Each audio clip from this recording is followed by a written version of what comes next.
Hello, and welcome to makers.dev, episode number 17. Chris, hey, how's it going? It's going all right.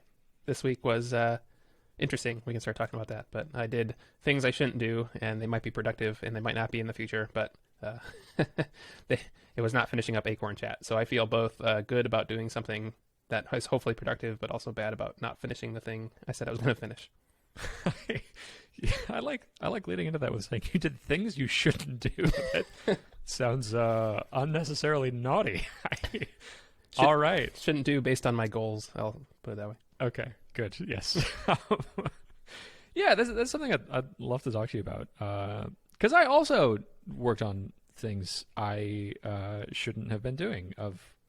From our Hot Takes episode last week. Just dove headfirst into one of the projects we had talked about of doing this book reader because that was the one I was most excited about doing, and I wanted to work on it the most, and so I did. And I took like 2 days and just, okay, for these 2 days, I'm going to make this thing happen. This is accomplishing several things at once. I'm getting to read this book that doesn't have an audiobook that I've been wanting to read forever. Don't Shoot the Dog. It's about training, ostensibly about animals, but then sort of applying that psychology to anyone you're interacting with. And I love making things. I love playing with Firebase and making apps. And I get to practice blatantly stealing your playbook of when you did the Assassin of the Week from you and sort of doing that myself. So I'd also like to chat about the thing that I did that was not the thing I should be doing. Yeah. Small moment aside, though, before we dig into this, we have published 2 to the 4th episodes of makers.dev. It makes a nice little square, and that's really cool. And another fun superlative of our podcast, we are apparently the #1 entrepreneurship podcast in Albania. So that's cool. Shout out to our Albanian listeners there. If you are in Albania currently listening to this, I would love to talk to you. I really want to know, like, I don't think I know anything about the country of Albania. I think it's in the Eastern Europe area. Yeah. So we, when I was growing up, actually in Michigan, we had some refugees from Albania there. There was a political strife, and they were political refugees. So I know a little bit based on that interaction, but that was in the 90s. All right. Yeah. I'm curious to know, is there something we're doing that's especially attractive to people in Albania? I think it's just, oh man, people doing what they shouldn't be doing is just that resonates with the people in Albania. Yeah. I think it's just it's mostly kind of random, I think. So I experienced this when I wrote iOS apps also. You'll get a breakdown by country, what your rank is in certain categories. And I made it to #1 or 2 on the music chart in we'll call them countries I didn't expect, and I don't know that there's a rhyme or reason, you showed up in Apple's algorithm that week, and so you got a lot of downloads for no particular reason, I think. But yeah, that makes the most sense. It would be unusual if we weren't ranked #1 in some country just because of the law of random numbers and things. And it may be that it's one random dude in Albania who recommended this podcast to one other person, right, and now they're downloading all the episodes. And I don't know, I know nothing about the podcast market. Maybe the podcast market in Albania is small enough that is enough to make it the #1. But it's cool. I'm gonna make us T-shirts that say I have the #1 entrepreneurship podcast in Albania. We can wear them around. Let's talk about what you got into this last week. Last episode, we talked about how you were going to dive into this machine learning project for fun, and I assume that's the work that you should not have been doing but wanted to. That's right, yeah. So I kind of set as my goals last week to finish up Acorn Chat to a point where it was, we'll say, 100% active. Right now it's 80% there or so, and like all software projects, the remaining 20% is going to take up another 80% of the time, right? That's how it works. But it's functional, but not to the point where I want it to yet. So my goal was to get that functional. Instead of doing any of that, I started doing more and more machine learning and AI research. I do this every couple of years. So I studied AI in college some, and every year or so I'll go through all the latest stuff that's happened. So I did that this year, or I did that about a year ago. I did that this year just recently with that GAN course. And And I went through most of the GAN course. I still have about half of it to go. It's like 3 courses. It's specialization.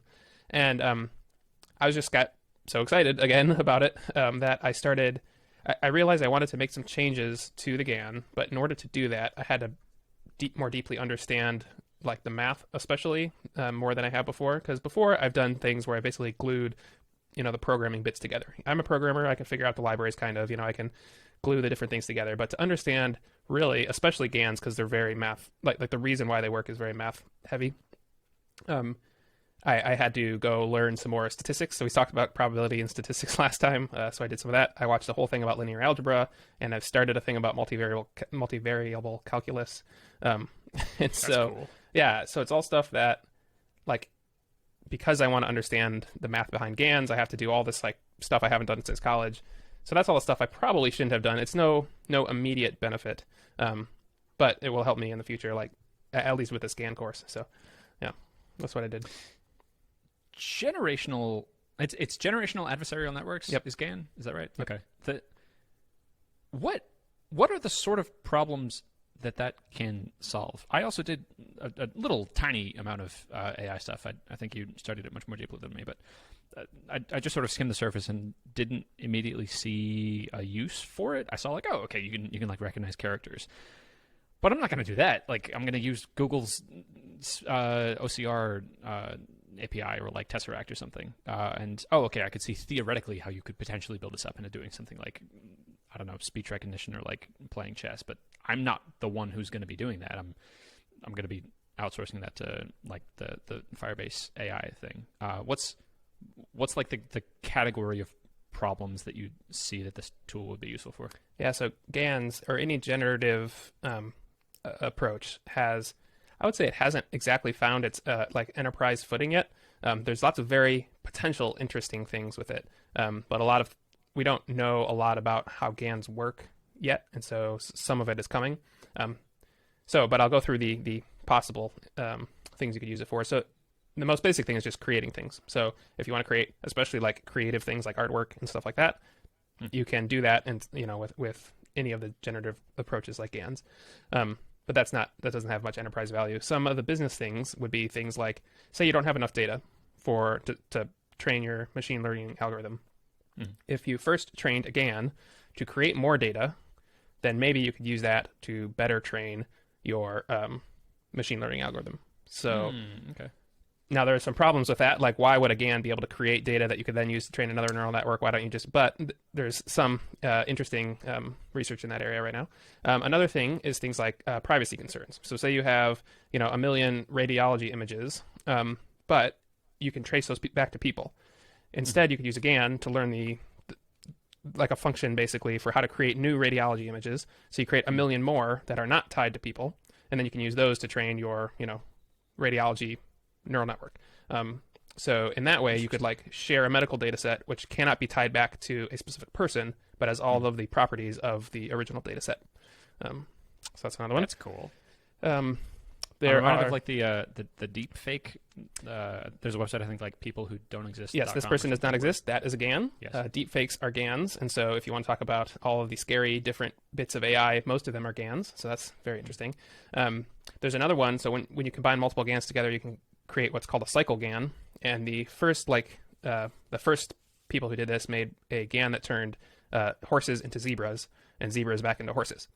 Cool. So that's interesting, but you could think about doing that with any bit of data, like any image, any bit of data, so you can change something that is sort of like something into that other thing, and you don't need a bunch of paired data. So it's like a semi-supervised, or it's like a way to change something of one class into something of another class. So all those are like super interesting. I don't think the potential economic like value of them has been fully realized yet, but it's just really, really interesting. But I'm sitting on this library of horse pictures. Right. If only I had more zebra pictures. The market's craving more zebras. Okay, that's very interesting. That's got my wheels turning. How approachable is this as a technology? Like, if you sat down after this course and wanted to, from scratch, make something that could turn apples into oranges in pictures because you figured out, there's this meme of oranges and I just need more pictures of oranges. is that something you could do? I think my current conception of the category of AI things is that it's not accessible to the like JavaScript developer type skill set that I feel like I most embody. That this like I think my current approach is that this is better left to researchers. Like I'm situating myself as the person who would use the API that was created by one of the researchers who used GANs of, okay, once people who don't exist, the API exists, now I can use that for some application. But I don't, it doesn't feel to me approachable that I could have made something like that. How do you conceptualize that? Is this something that now you feel like you could do yourself? It's sort of somewhere in between there, I think. So you definitely need to have a very basic understanding of like what a matrix is and like how you can combine them and things like that. But because there are just so much material now to learn it, you can learn. So fast.ai is the course I would recommend for anyone who doesn't really like math but wants to get into this stuff, because they have a very code-centric approach. There's different approaches, basically. You can learn the math first, which does not appeal to most people, or you can learn the code first. So fast.ai is a code-first approach. And basically in the first lesson of fast.ai, you make a network that will classify dogs and cats. Wow. Which is super interesting, okay, right? That's cool. Yeah. But the reason I say it's somewhere in between is because it's basically using, so fast.ai has written a library on top of another library called PyTorch. So PyTorch is like the lower level library. Fast.ai is a higher level library. And you basically use the fast.ai library, so it's like using an API, right? And then you feed it data of cats and dogs, and then you tell it to recognize them. Okay. So it's kind of like using an API. But by the end of that course, you've made a GAN through that course, basically. So they teach you how to make a GAN using these building blocks. So it's like learning building blocks to build it up. And that's awesome. Like, so that's what I did before. I did the fast.ai course. I made a GAN through that. Now, though, if you want to dig deeper, that's when you have to start understanding the math. So you're right that as soon as you get towards like figuring out why something doesn't train correct, like you get just a couple layers deeper, and then that's when like it helps to be like an AI researcher. But if you just want to use like off-the-shelf libraries and off-the-shelf things, and you can get surprisingly deep without knowing much of the math, just knowing programming. And it's all in Python because Python has a lot of the libraries. But there is TensorFlow.js also, so you can use pre-trained models in JavaScript. So it's a little of both, I would say.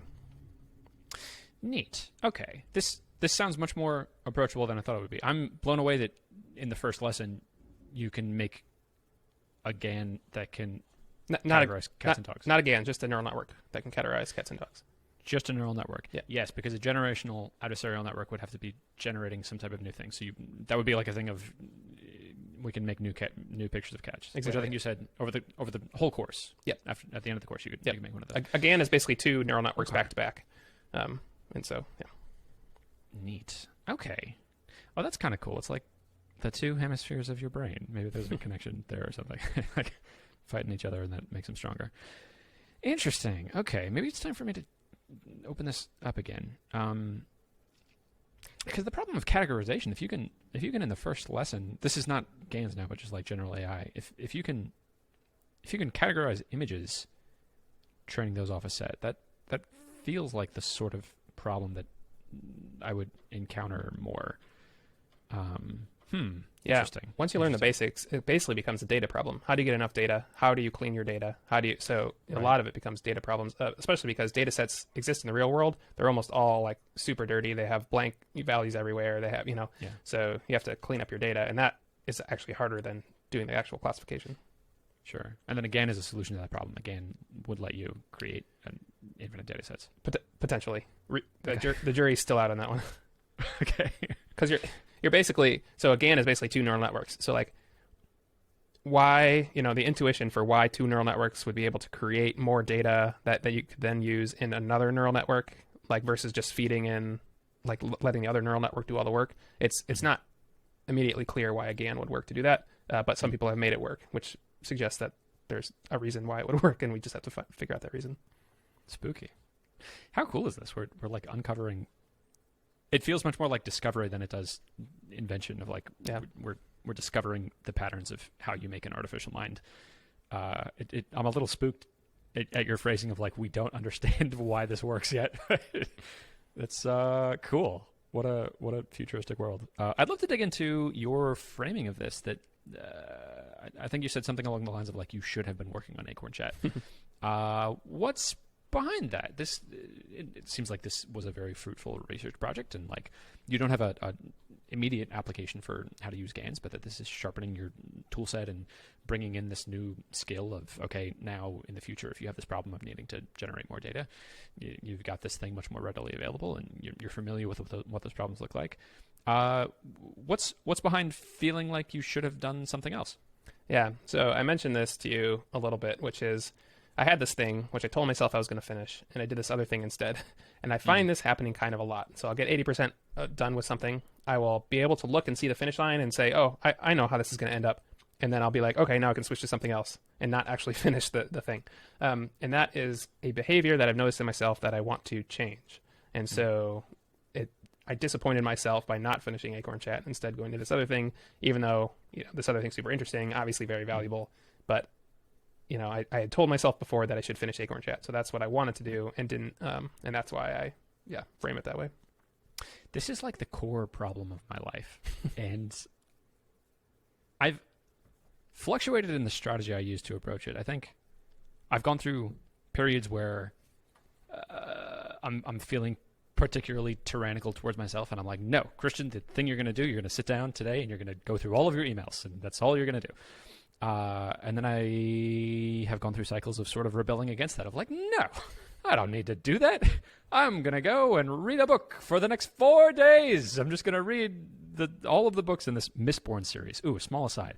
The Mistborn series, so good. Oh my gosh. It's talk about all these elementic powers and like storing powers in metal, and I'm reading it like, oh, it's just like the real world, how you can store strength in metal because that's like a battery, and oh, you can store information in copper or whatever. Oh, that's just like computer memory. Anyway, and I don't know I have not yet found the strategy to best harness my energy in that, because I've felt what it's like to be too on the side of tyrannical, of like, if there are things that I think I should be doing and I just have to push myself through doing them, that's too structured, that's too orderly. Because inevitably what I realize is like, oh, I didn't even want to be working on this thing. Like, the direction that this was taking me in was not aligned with my bigger goals. I was working on this project because, like, I don't know, I thought it would make me rich and successful and make all the ladies want me.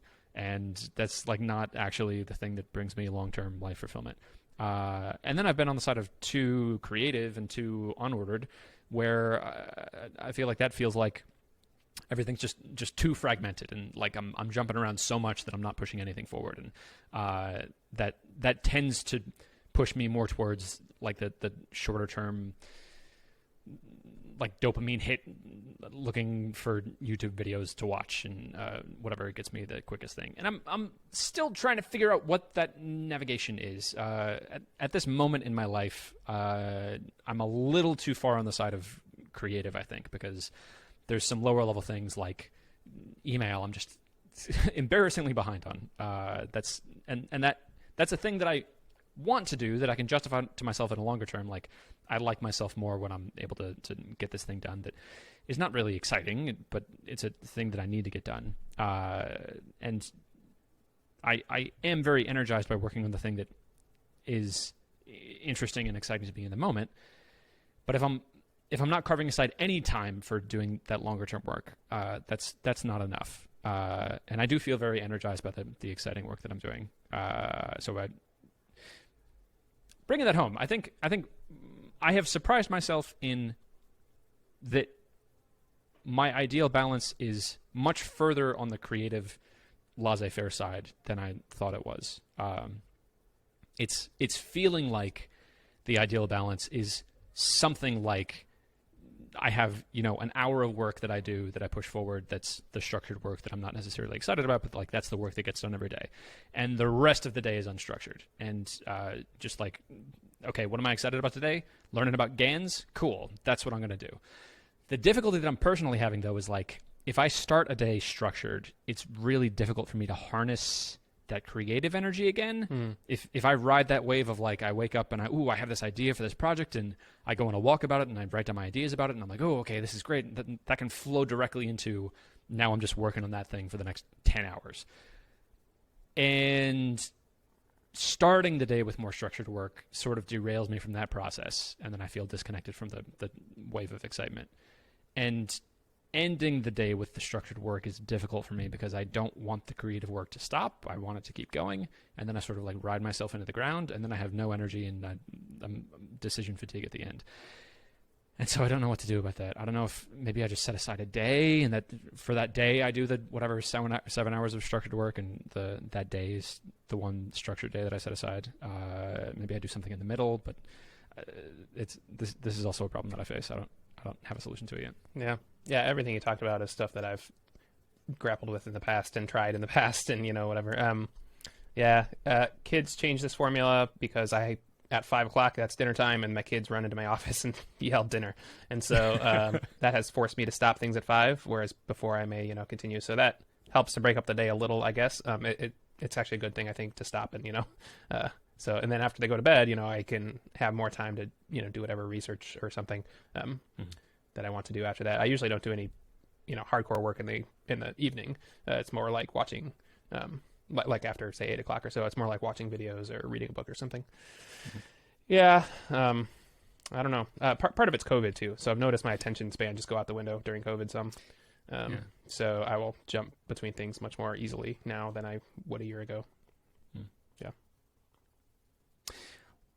We've touched on different things around this problem a few times before. I think in talking through this for me, the biggest problem that I can point to right now in my own life is email. Of like, I haven't cleaned out the to-dos in my inbox for I think 2.5 months. There's some like there's nothing in there that's bad. Right. It's like I had one email in there from my accountant, which is always a little anxiety-inducing for me. But like I picked that one out specifically and handled it 2 weeks ago, and like that fire's put out.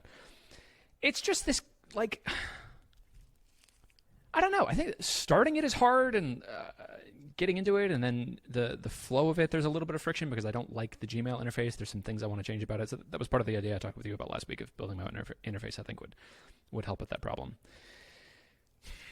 I don't know. And I was jamming on it for a long time because I had this beautiful morning routine of like, okay, I go for a walk, and then I eat breakfast, and then I meditate, and then that immediately flows into the emails that I'm doing. And I broke that routine apart, which has opened up now this wellspring of creativity of now I'm starting a lot of new projects and pushing forward stuff, and like a lot of the clipstop marketing development that I've done I think would not have happened if I was still doing email every day.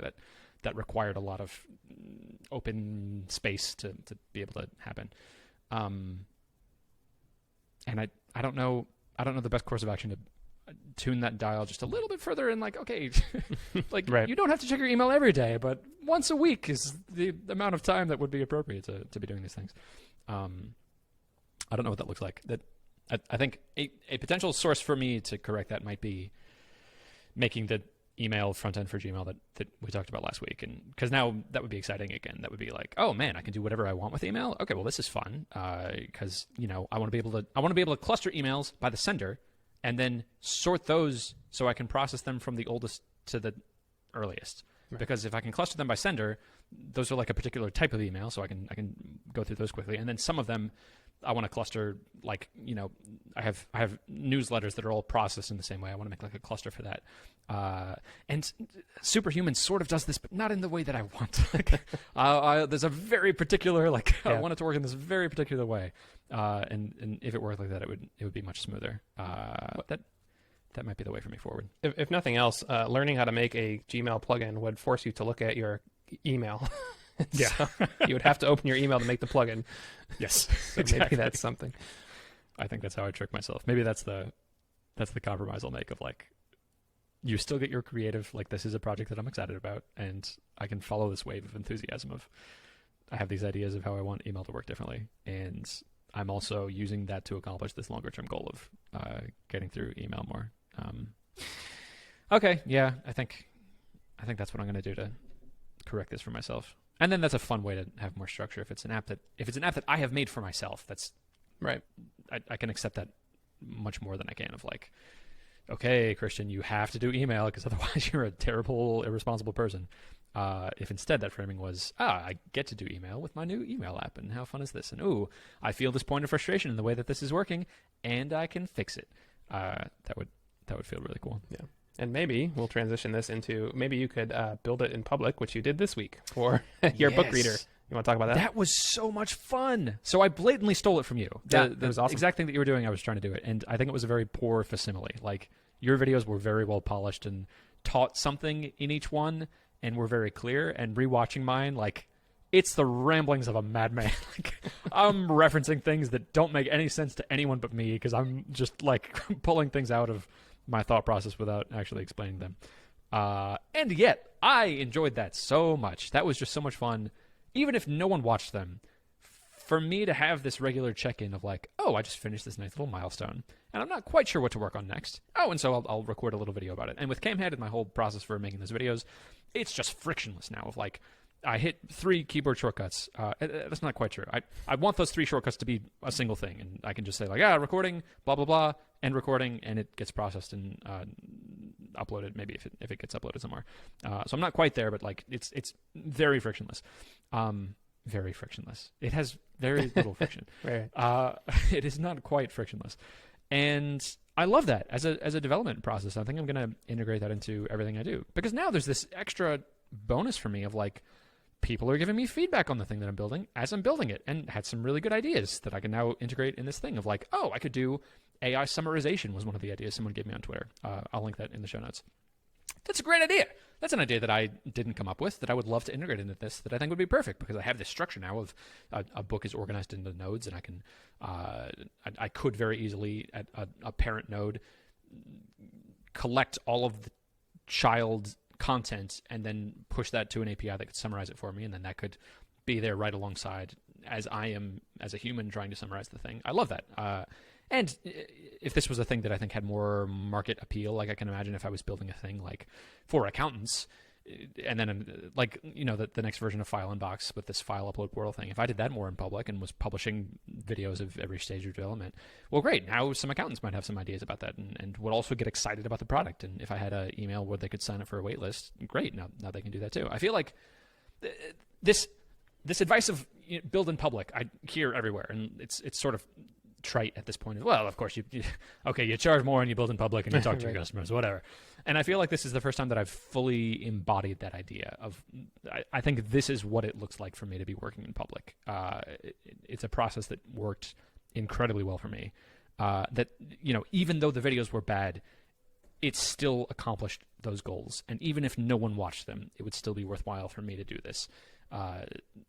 As a check-in when I'm doing the work, and also it's so much fun for me to go back and see, oh my gosh, you know, in video number 3, I was sort of abstractly thinking about, well, I'm going to have this problem and I'm not quite sure how to solve it. And then in video 5, it's solved. And I'm so excited in the video showing how I solved it. I really like that method of working. I think you stumbled on a really cool model of how to build things.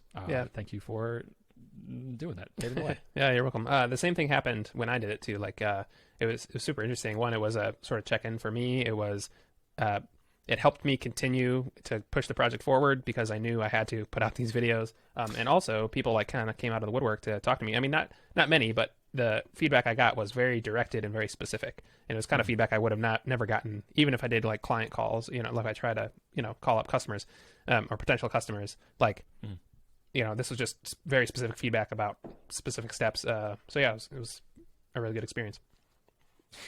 There's a statistic I heard too of, it's something like, I think it's called the law of tens or something, of like, if you have one content creator, you have 10 people that will engage with that content somehow, like leave a comment or give feedback. And you have 100 people that are interested in it, and you have 1,000 people who are exposed to it. So, yes, of course, like only a handful of people reached out to me directly with feedback of how this thing helped, and only a handful of people reached out to you of specific feedback of things you were building and maybe interest in the product. And it's fun for me to imagine, like probably at least 10 times more people than interacted with the thing were exposed to it and interested in it, and 10 times more people than that saw the thing that I was making. So, you know, I think I had like roughly 10 people engage with the thing that I was making. And I had like 100 people, I'm sure, that were like interested in it and might be early adopters. And then the stats that I'm seeing on the video are like thousands of people saw the first video at least. So like, and how much better is that than this is a thing that you just built in your code cave, right? And then one day randomly you make one tweet about it, and then you're like, no one looked at this thing. Well, of course you didn't grease the pipe at all. You're like, people, if you had stoked the flames and gotten people more involved in your creative process, you could have captured much more of that much bigger audience of the thousands of people, as opposed to the one or two early adopters that will bite on a particular tweet. This model makes sense on so many conceptual levels and frameworks for me. Twitter analytics, like you pointed out, is a really stark. It's a place where this is highlighted really well, because like you can see how many people watched your video, and it's way more than the people who liked it. Same thing with like, so if you get on the front page of Hacker News, like you'll get 100 likes and 10,000 visits to your website or something like that. Like it's just an order or two orders magnitude more people will see it and be exposed to it than actually engage with it. Feels good. So I guess the next thing I'm going to do this with is the email thing. And we'll have a bunch of videos about it. I wanted to mention briefly also the concept that you're struggling with of like that there's work that you should be doing on Acorn Chat, or work that you feel like you should be doing. And I'm noticing feelings of guilt of not working on that thing. With this book reader, I feel like I perfectly rode this wave of enthusiasm that I had about it. Of like, I had this idea that it was the culmination of a bunch of ideas about how to read a book that I've had over the last several years. And I was able to condense that into this 2-day period where I'm working on this thing and pop something out that works most of the time. Or that solves most of those things, that addresses a lot of the ideas that I'd had. And it's unclear at this point what the next step is. And I think the correct action to take here is to just let it sit and let it incubate and wait until the next wave of enthusiasm. And while it's happening, ride other waves of enthusiasm. And I think if I was looking at this as me being the boss of myself, that's roughly how I would want to allocate my energy. I would want to be working on the things that I was most excited about at the time, that I had built up the most pressure about, because now that's the most straightforward work that I have across the spectrum of work that I could be doing. And so if I'm only working on the places where I'm most effective, which tends to line up pretty well with what I feel excited about, that seems to me that I'll have the maximum output over the course of my life. If I tried to like hammer home and tie myself to the mast and be like, okay, like I have to get this thing to a point where other people can use it. That's my arbitrary goal that I've set for myself. I could do that, but I think I would be so much less effective than if I, in that same period of time, got 80% of the way there on this email app, and then also built this prototype for File Inbox, and then also built this text service of giving positive feedback to people. I think I prefer the world where I'm only working on things when I'm excited about them and riding those waves, because I think that maximizes my output. Yeah, that's something that I feel too. In this case with Acorn Chat, one like my medium-term-ish goal, I would say, is to, like, one of the reasons I built this specifically is to find out how the Slack App Store works, like find out how leads come in and things like that. And what I need to do, and to do that, is finish it, and then make enough marketing material that I can put it in the Slack App Store, and then wait a few months. So what I see is I know I'm going to have to wait a few months to really see how the traffic from the Slack App Store affects things. So I really want to get those first few steps complete so that I can then wait a few months. And that's why I think I felt more guilty, because it's like I have some hard work in front of me before I know that I'm going to have to wait, and then I will know my next step then. If I put off those hard steps right now, then I'm just going to have to put off those, the 2 months of waiting even further to find out the thing that I started this for. So I think that's where some of that extra guilt comes from. I can see that. I think the opposing argument to the one that I'm making is that this is much more about discipline. This is much more about dealing with the fear of rejection and failure. Okay, the steps are very straightforward. You know exactly what you would need to do next, and once you get to that point, it would be finished in a way that you could fail. It would be finished in a way that, like, okay, now you can see that no one's downloading your thing, and that would feel bad. And sort of being in more of this in-between space is like, okay, well, no one's using it because they can't, and that doesn't feel as bad. So I think that the counter-argument to what I'm saying is you do need a force of being able to push forward on work that you want to be able to do. I need more of a force of getting email done, even though I don't want to do it. Okay. Yeah.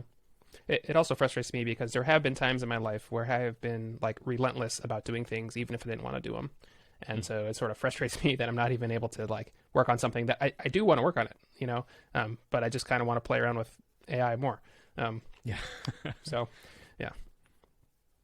I think in my own life, I notice that the most when I find myself on YouTube much more, or if I find myself just completely sucked into a game.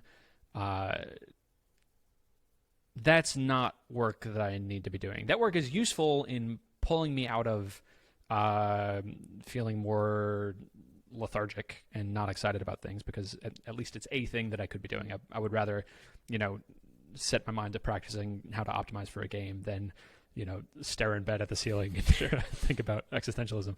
But that's not a state. That's not a steady state. That's not a state that I want to be in. I would much rather be pushing forward, like building things. My takeaway from this podcast has been I need to go tackle my email. This has become a problem that I feel shameful about. I would love to run through a little mini episode of some hot takes, because I loved that before. I have 3 ideas that I would love to just bounce off you and get your hot takes. First one is I have a bunch of paper that's followed me around in my life. And I was able to tackle most of it when I had a friend who was living close by that had this really nice scanner. It was like this $300 scanner that could just chew through papers. It was like 300 pages a minute that this thing could churn through. And so I had these huge boxes of papers, and I was able to get through most of those. And it was just backbreaking work. If it was a thing that was bound, I cut off the binding and fed it through and put that all in Dropbox. And I recently discovered at my parents' house this other cache of paper that has been in my life that, like, I think this is the last paper that I have claim to on Earth.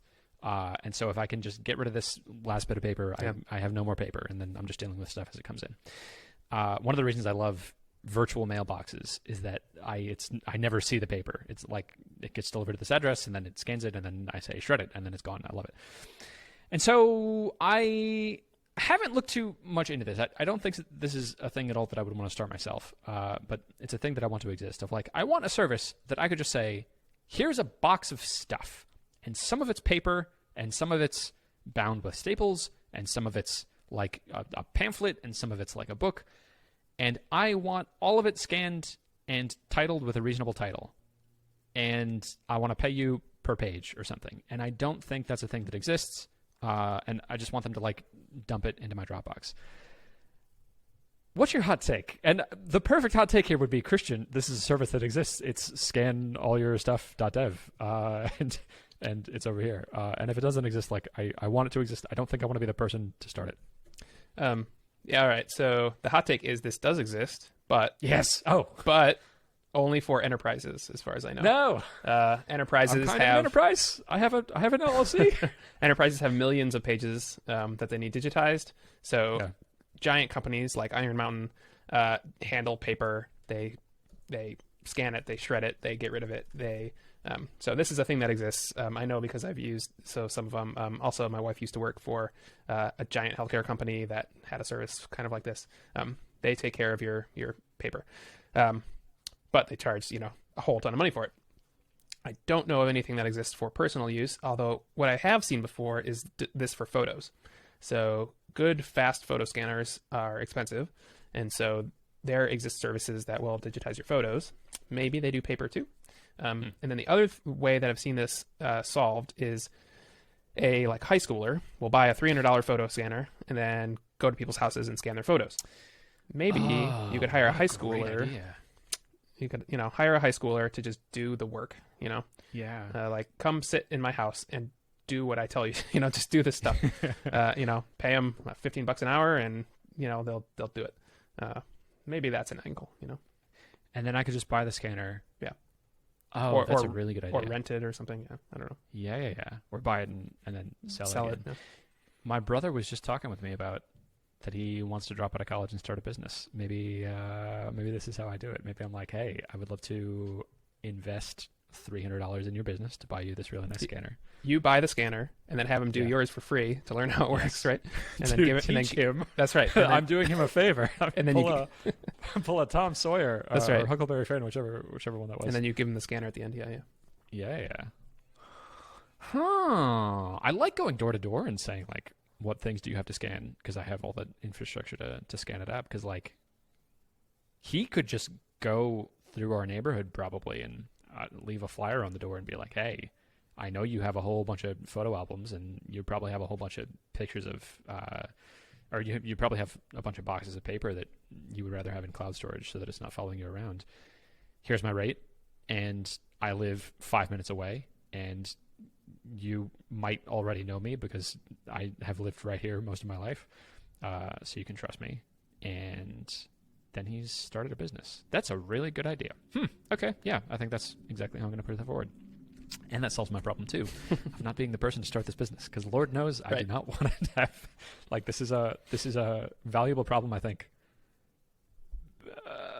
and a difficult one to solve because you have to handle physical things.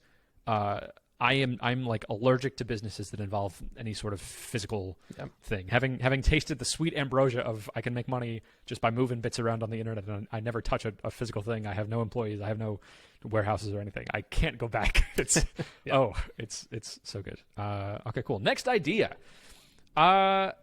Sometimes this is a small one. Google locks down your account and kicks you out, and you don't know why. And I see these frightful pleas from people on Twitter of like, does anyone know anyone from Gmail? Because I've just lost my entire life and all of my Gmail, and which is my access to everything else, and they didn't tell me why, and I don't know how to get it back. That's something that I'm just like a low simmer really concerned about, because I like the way that I develop apps is now moving to Firebase, and I think the way around that is make 2 Google accounts and give secondary access to the other one if my main one gets shut down. But like, my Gmail address is my main email for all my bank accounts, and I don't like that. And I think the way around that is I just buy my own email domain and have that be only a receiving domain, so I don't really care about reputation or whatever, and have that be the email address that's associated with all my bank accounts, and then that's just like the only job of that email address is to receive the we're confirming that you are you, or password reset emails or something. And also I have a lot of emails that I would not want to lose access to in my Gmail. Of like, since I think I've had a Gmail account for like 10 years, so I have 10 years of records of my life saved in this account. So this is more of a nebulous problem of like, I want to be less dependent, on Google, and I'm so doing things like owning my own email domain. And also I want to be able to back up Gmail on a regular basis. And I've had this idea a few times, and there's like command line utilities that exist. And so I'd like to be putting more effort into Google independence. That's not really a clear business idea, but that's just a thought I have that I'm uncomfortable with. Yeah. What's your hot take on that? Yeah, so this comes up every now and then on Twitter or Hacker News or something. I would look at what they do. I have the same fears, but not enough to do anything about it, I guess. Even stuff like, I have the Google Authenticator app on my phone, which is two-factor authentication for some accounts. Like, that's another thing that's tied to Google, that is linked to other accounts. I had the same problem for a long time with password managers, because I just didn't want to use one, because now my passwords are in the hands of someone else, and not, they store it locally and they encrypt it and all that stuff. But like, if you have it generate passwords, you don't know the password to your account now. And if your like backup password or your password recovery mechanism is also in your password manager, then, it's so yeah, I've had the same thoughts. I don't know the answer. I do use a password manager now. I do use two-factor authentication apps on my phone. So I've just sort of given into it a little bit. It would be nice to be able to back up all my Gmail. I would worry every time I see something like that. I'm like, I wonder if you hitting Gmail that much would actually lock your account, like if the act of backing it up would, so that would be one of my worries with something like that. Yeah, I agree. I would just go read what other people have done and see what you can replicate. Okay. I think what I'm going to do is just make a new email domain, make a new email address, set that up as simply as possible. Maybe run my own mail server. I don't know. That might not be an issue. That's not simple. Using it to receive mail. Is it not? Okay. Fast Mail, I think, is a competitor or something. But then I'm just relying on like a different third-party service, which would be better. I don't know. I mean, I might just set up like an email API. Yeah. So what you can do at a minimum is set up a new domain, point the MX records at Gmail, and so you get the thing in Gmail. But if you ever lose access to your Gmail account, you can change. Just make sure wherever you keep your DNS records is very secure and not tied to Gmail. So I'll just use Google Domains where I host all of my other domains. Yep. No. What do I use then? Like Namecheap? I use Namecheap. Namecheap is good. Yeah. Okay. Yeah, I think that's the play. But then my login for Namecheap is my Gmail address. Like, oh man, if I lost my Google account right now, I'd be hosed. Yeah. This is a problem that might be deserving of more of my attention. Okay, cool. Next hot take related to this one. I think I told you I had 3, but I just had the idea for this one now, so I have 4 now. Chrome extensions that require access to every page that you visit are so dangerous. And I don't know what to do about that. Because if I had a Chrome extension that was popular, that had access to every page that someone was on, here's a trivial exploit for that. When you go to Coinbase and you send some Bitcoin to another address, I randomly, not every time, so it's difficult to track, change the address that you pasted into the input field to my own address. And now I steal a whole bunch of money. And maybe I do it like going out with a bang where you take the biggest one. Yeah. Yeah. Maybe only if it's over a certain amount I take it, and maybe once that's triggered, okay, well now I just take everyone until Chrome shuts me down. But that makes me very nervous. Of anyone who has a popular Chrome extension could do that. And this thought got triggered because there was a popular extension. I think it suspended tabs. The Great Suspender, I think, is what it was called. And the original creator of that sold it to someone who then put malware in the extension. And it didn't do anything, but I think they were just testing the waters of like, okay, this many hundreds of thousands of people have this. Let me open up the door for this next thing of, I don't know, maybe he could inject ads into things or replace all the Amazon links with his own affiliate account or something like that. And so Chrome popped up and said, hey, this extension has been disabled, which, like, good on Chrome. They're doing that. But there are several other extensions that I'm using that could easily be doing that. And this thought is sort of related with the Node modules folder is just this beast of complexity. Yeah. I have no idea what's in there. And there was some exploit, I think, that I'll link this in the show notes. I can't remember exactly what this was, where someone was theorizing like how they would take over the internet with a single popular extension or a single popular node package, because then that would then become embedded in like all of these major Fortune 500 company websites. And I also don't know how to do this. This is just a problem that I face personally, and a huge problem that I see in the world of like this. The Chrome extension ecosystem and the Node packages ecosystem seems incredibly vulnerable to a intelligent, malicious attack. And I don't know what to do with that. What's your hot take? Yeah. So, you described some of the things that I was going to talk about. The very worst thing is this is happening today, for sure. Anyone who gets a popular Chrome extension will suddenly start becoming inundated with requests to buy their extension. And they look like real requests. It's like, we have a library of Chrome extensions. We want to add this to ours, blah, blah, blah. What they really are is fronts for people who are going to inject malware.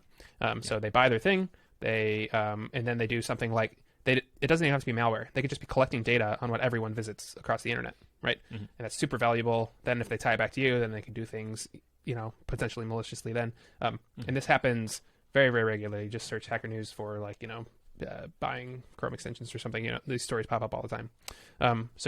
The way I solve that is I have, I think, 3 Chrome extensions installed on my thing. I do not use Chrome extensions. I have an ad blocker. I have a thing that speeds up YouTube videos, and I have 1Password. Yep. And I trust each one of those basically because they're really big things that have shown that they're not going to sell their extension. I do not know how to solve that either, but it's definitely a thing that you have to worry about, especially if you give access to like view all your data, that kind of thing. Yeah, I do not know the answer. Same with the over-reliance on Gmail. Like at some point you're just kind of vulnerable to these things, and you have to accept some of that risk to sort of operate on the internet. And you can be smart about it, but yeah, on some level you might get hacked, right? So that's kind of depressing, but I don't have a good answer. You have 3 Chrome extensions. Mm-hmm. I just counted mine. I have 45. Yeah, a lot of people do. I don't like that. I also have the one for speed. It just makes everything so much more convenient. There's just like these whole little pockets of, I can make Chrome so much better if I add Vim keyboard shortcut bindings to it, and that's a single click, and now all my Vim shortcuts work. Fantastic. What else is even in here? There's one that's like a whole CSS, better CSS for Gmail, but now that has access to my Gmail. Yep. Man, I just don't. Maybe I have 2 accounts in Chrome. Maybe I have like my convenience account that's for when I'm just browsing Hacker News, and I don't really care if that has access to the full contents of every page that I'm accessing.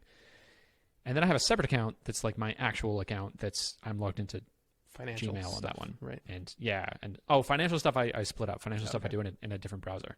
But it's still tied to my email, and then my email is still logged in Chrome, which I don't like. Browsing YouTube also, but then I want to browse YouTube logged in because I have YouTube Premium. So I want to make sure that I'm not getting ads. Man, I don't. And then there's several YouTube extensions in here of stuff that I want to. And then React development. There's like the React Chrome extension. Oh, Man. I have that one too. I didn't actually look. Yeah, I do have that one. Chris, that's 4 extensions. Okay, That's way too many. need to reduce those by 25% today. That's right. No so joke. stuff. I almost built my own YouTube fast forwarder, like speed controller, because of this problem. That's what I think I want to do. Yeah. Maybe this ecosystem would be better if it was all open source. But then that's like what the Node modules is, and that has the same problem. So Node modules. Okay, so I can talk about that too a little. There was a kind of famous example recently where someone got sick of everyone like hating on their Node module, and so they delisted it. And it was was this LeftPad or was this something else? That's the one I remember. Yeah. Okay. It's like a dependency for like everything, and so they basically broke development for like 2 days before NPM finally got involved and was like reinstated it or whatever. So yeah, there's all sorts of problems with like NPM, the way that's built. I think it's open source, so eventually it will be caught. Not great, but you got that. Yeah. And then you have NPM behind it. So like when this person delisted it, they were able to come and like clean things up. So the funniest part of that story to me is like, who is bothering the developer of LPAD? What extra features do you need from a function that left pads text? Like, I feel like he probably nailed it. Like, I don't. It's so funny. So with that example in particular, I like that example because I feel like that showed that the correct place to have the LPAD function implemented is at a language level. Sure. And I think after that, either in ES6 or ES7, they added that. They didn't call it LPAD. They called it like pad left or something. Maybe the people rag on Apple all the time for doing this with indie developers of like someone will make a really great third-party app that solves this obvious problem that's there. And then at the next WWDC, Apple will announce, we have this incredible, innovative, brand new feature of our operating system, and it's just what that third-party app used to do, and so they effectively kill the third-party app. Sometimes, and then sometimes the third-party app just specializes and serves a smaller market. So maybe the way to address this is that Chrome should be looking at the most popular extensions and bundling that functionality into the browser. Chrome should natively allow you to change the speed of videos, maybe, and then that would remove the complexity of that would remove the necessity of the extension. And by doing that, they would be damaging the extension market. If now developers would probably be less likely to put work into an extension if they knew that the best thing that could happen to them is that Chrome gobbles up that functionality. What a tricky problem. Yeah. So it's the same thing that's like Salesforce is probably a classic example of this. Salesforce, they have their App Store Exchange thing, and there's two really big tailwinds pushing them towards not implementing things that are apps. One is that, you just damage that, whatever company was relying on their app in your app store, if you damage them, they're going to tell other people, and then other apps won't come to your app store. And then the second is just like Salesforce is already huge, but they still cannot focus on like just the really specific ones. So like maybe, Chrome could integrate the top, 3 or 4 or 5 extensions, but how many are there? 1 million? They're not even going to get close to all of them. So they just don't, right? Yeah. It's a tough nut. I see the advantage, especially for someone like Salesforce, to have an active and vibrant and optimistic app store ecosystem. Because how many times could they bundle in the features of the top extension and then suffer the news stories of like, I built my career on building this company and this extension, and then I had the rug pulled out from under me from Salesforce. That would not be a healthy thing to do. That's a tough problem. I think for me personally, what that's going to look like is I need to go through and audit these extensions. I'm not using 45 extensions. Right. And then think of a way that I could split them up to be limiting my exposure if any one of them got compromised. I mean, you could also disable them. So, you don't even have to uninstall them. If you're just not using them, you could disable them and turn them on when I needed. Yeah, like day to day, I'm probably only using 3 extensions. I think I just need to go through some Marie Kondo of my extensions and find the ones that actually spark joy in my web development experience. Okay, cool. That is a huge problem that I don't think will be solved, and then I feel like I got to a place where I can solve it personally. All right, last hot take. My sister and my brother-in-law, and as of today, maybe also my brother, are going to be starting businesses. And they are very different businesses. My brother-in-law is starting a mobile mechanic business. My sister is starting a tutoring business. My brother might be starting a scanning business. Yes. And surprisingly, all 3 of them, I think, have almost identical needs for what they would want on their website. They would want a landing page that they could customize that has like a picture of them and maybe a short little intro video or something. And I don't know, like a list of features and where they are and what their address is. And like a way to do bookings and to schedule things and to accept payments online. And each of them have asked me how to make a website. And I have my own way of making a website. And my way of making a website does not at all make sense for them, because it would be like, okay, first learn HTML, and then learn how to deploy serverless websites with Firebase's CDN. And the thing that I think I want to give them is like, buy a domain name, and here's exactly how you buy a domain name. And then here are the buttons that you need to push to link your domain name with this thing. Just like make that step as easy as possible.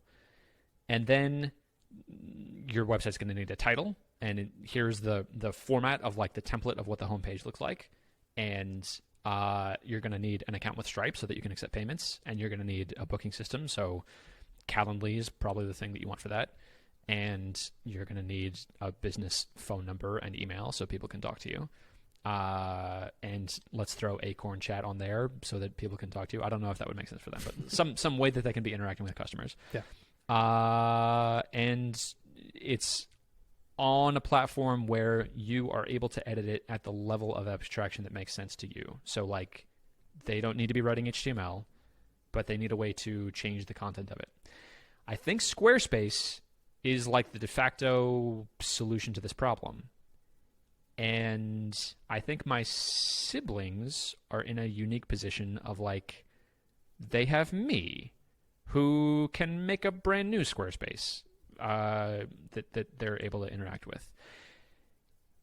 And I'm tempted to make the Squarespace that would make the most sense for me, of like,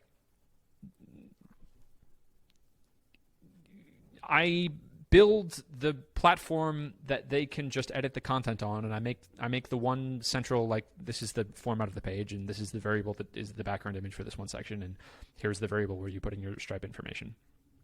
And I'm having trouble convincing myself not to do that and to just like throw them to Squarespace. What's your hot take? Yeah, this is sort of a perennial problem. I could go lots of different directions with this. Squarespace definitely is one good way to do this. I've used them before, even for some of my stuff, and it's super easy to get started. They have the problem though. As soon as you want to go kind of off the rails a little bit, then you either have to do custom coding or you're kind of stuck. WordPress is kind of the fix for that because there's plugins everywhere, but WordPress has so many other problems that I wouldn't push that on them. So Squarespace works. Okay, so there's a reason that Squarespace, that you hear it as ads for like every YouTube video ever. Because what you have here is a huge problem with discoverability, because they want to make a website. They say, I don't know how to make a website. They type in how to make a website in Google and they get HTML and CSS and they say, I don't want to do that. And so how do you get that in front of people who are trying to make a website? And, it's just a really, really hard discoverability problem. And so I would say if you don't have ideas about that, then I'd be very wary about any idea that's like a better website builder, right? Because you have to get it in front of people to sell them on it. So that's one thing. The second thing is now you're going to have a ton of people paying you, $19, $29, $39 a month. Do you want who run their entire businesses on your website builder? Do you want that kind of support load as a solo dev? No, absolutely not. So that is the other sort of half of that. And so I think there are great businesses that could be built here. I'm not sure if they're great for solo devs. That's kind of my hot take. The other one is, so no code is kind of an answer to all of this. And there are lots of people trying to figure that out. I don't think the solution is out there yet. Webflow might be close, but Webflow is still kind of hard to use, actually, unless you dive deep into it. And so I think there will be an answer. If you want to take a crack at doing that, I think that's fine, but just know that you're going to have a discoverability problem and a support problem. So you better have ideas for those. And how many millions of dollars has Squarespace spent so that in both of our minds, when I describe this problem, like Squarespace is the right. word that pops into our heads as the solution to it. I would be so interested to see a record of my life of all of the times that I've heard a Squarespace advertisement, because it's on every podcast and every YouTube channel. And it's probably in the thousands. Squarespace has paid for my attention thousands of times. And that's amazing. And probably, if I mention Squarespace as a solution to my siblings, they'll be like, oh, yeah, I heard about that, and I'm not quite sure where. Well, yeah, it was in 200 places. Right. And I have much more appreciation for like the sort of mass market advertising problems of, they're playing the game that Coca-Cola's playing of, we're just going to get this in front of people over and over and over so that this is the thing that people think about when they're thinking about this problem. That's not at all the business that I want to run. I think that's going to make the most sense for them, though, because I haven't even used Squarespace that much, so that might actually be the perfect solution to this problem. Squarespace really is really good for if you want a basic web page. They have blogging stuff. I don't know about the booking. I guess maybe if you integrate Calendly, then that would work. Squarespace might have booking. I mean, they do a lot of stuff. That's going to make the most sense. This is not a place where I need to be spending a lot of attention. Okay, I'm just going to put them on Squarespace. And if they have specific problems with that, I can figure it out. Because I think Squarespace is pretty extensible, too. The last time I checked, you can embed arbitrary HTML and JavaScript. And so they can always call you to build a little bit of code to do whatever they and do the weird stuff. I like that. Another potential solution I was thinking to this is like, what if they just learned just enough HTML to be able to make a website, because that's not actually that hard. That's sort of what I'm trying to do with my Learn to Code course, is teach people how they can get further down in the metal so that they don't run into the limits that Squarespace will be putting on you, so you can do any arbitrary thing. And I think that's only going to make sense for people who have much more time than money. Yeah, exactly. That I have done that before with people, and it works really well if people are excited to learn about that as something to learn. But if someone is trying to start a new business, it doesn't make sense to learn. Take a month to learn HTML. That doesn't make sense. So.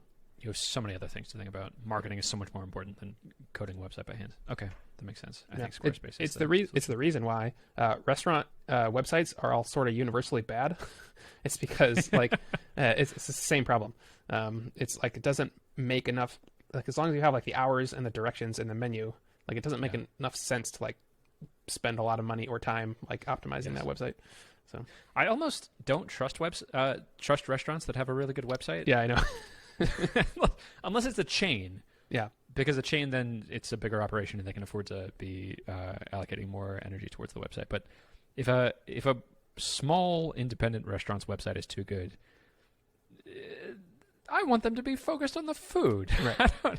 This is a way that I can discover you, but like if you have 100 energy units to spend on your business, I as the consumer would much rather hunt for a restaurant that was hard to find, that had spent 90 of their energy units on making really good food, and like 2 on discoverability, and like 1 on level of service. I don't mind if the waiter's rude to me if the food is really good.